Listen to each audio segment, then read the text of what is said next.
هذه الحفله ان شاء الله مزيانه تبارك الله والصلاه على النبي. الحفله الفايته اللي دوزنا تبارك الله ما شاء الله كانت الناس مزيانه وبخير وعلى خير والحمد لله والشكر لله. وكنشكر هاد العيال الكبيرين بعدا اللي كيجيو يستافدوا، وكنشكروا الاستاذه رشيده اللي كتعاوننا واحد التعاونيه من داك الشيء الرفيع.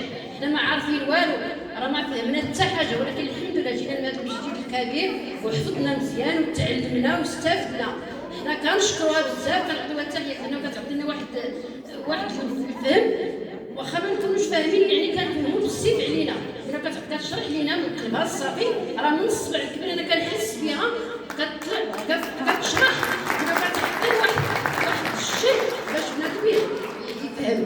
وتبارك الله عليها وكنشكرها وكنشكر الاستاذه حفيظه، والله ينصر واحد السادس اللي فتح لنا الباب، والله ينصرو الاسره العلويه، ويرضي عليه هاد العيالات اللي كيجيو يحضروا ويتجمعوا ويحضروا في كل حاجه.